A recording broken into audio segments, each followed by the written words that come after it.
Hello everyone, good morning. কেমন আছো তোমরা সবাই? আমি খুব ভালো আছি। আমার ইউটিউব চ্যানেলে তোমাদের সবাইকে স্বাগত। আজকে সারাদিন আমি কি করব তাই তোমাদের সবার সাথে শেয়ার করব। তাহলে চলো মূল ভিডিওতে যাওয়া যাক। তোমাদের সাথে বকবক করার পর এখানে আমি ব্রাশ করতেছিলাম। ব্রাশ করা শেষে নিজেকে একটু আয়নায় দেখতেছিলাম, একটু ঢং করতেছিলাম, ঢং ঢং ঢং অ্যান্ড মোর ঢং। এরপর মুখে একটু ক্রিম লাগিয়ে নিলাম। মুখটাকে সফট অ্যান্ড গ্লো রাখতে আমি এখানে ব্যবহার করছি নিভেয়া সফট ময়শ্চারাইজিং ক্রিম। আসলে তোমরা কি জানো, আমার এই ইউটিউব চ্যানেলটা খোলা হয়েছে আরও 3 থেকে 4 বছর আগে। আমি চ্যানেলটা খুলে এর মধ্যে ঠিক করেছিলাম ব্লগ ভিডিও আপলোড করব, কিন্তু আমি এত পরিমাণে অলস যে আজ পর্যন্ত একটা ব্লগ করতে পারিনি। কেননা আমি সারাদিনে হয়তো সকাল দিকে ভিডিও শ্যুট করতে থাকলে বিকাল দিকে সেটা ভুলে যাই। এমনকি আমি যে আজকের ভিডিওটা শ্যুট করছি এটা করতে করতেও আমি দুপুর টাইমে ঘুমিয়ে গেছিলাম, যার কারণে আমার সকালের ভিডিওটা আছে আর বিকালের ভিডিওটা আছে। দুপুরে কি করেছি তার কোনো ভিডিও নেই। আসলে যা কিছুই হয়ে যাক না কেন, আমার ঘুমটা বেশি ইম্পর্টেন্ট।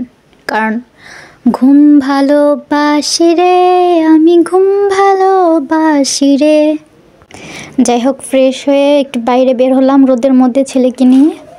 এদিকে এখনও হালকা হালকা শীত আছে। আমার ছেলের রোজগারের রুটিন হচ্ছে সকালে ঘুম থেকে উঠে ওর বের হতে হবে, বাইরে না গেলে ওর হবে না।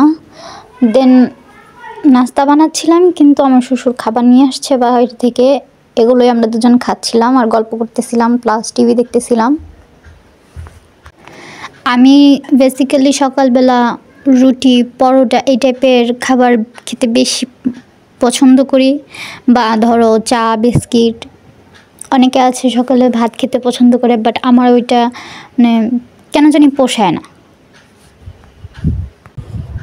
অনেকে কি বিয়ের পর থেকে তো আমি দেখতেছি আমার বরই সবসময় সকালবেলা ভাত খেত। আমি ওকে বলতাম তুমি রুটি খাও না কেন, রুটি খাওয়া ভালো।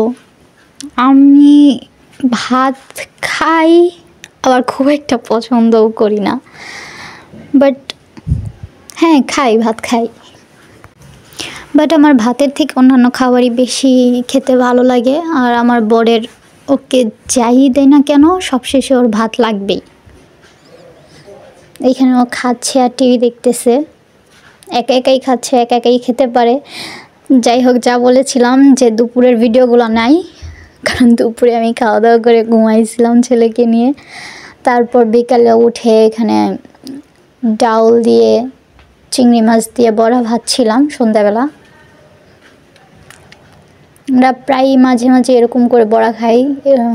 ডাউলের বড়ার সাথে তুমি যদি যে কোনো একটা মাছ যোগ করো বা মাংস দেও, মানে অল্প পরিমাণে, দেখবে এটার টেস্ট দ্বিগুণ বেড়ে যায়।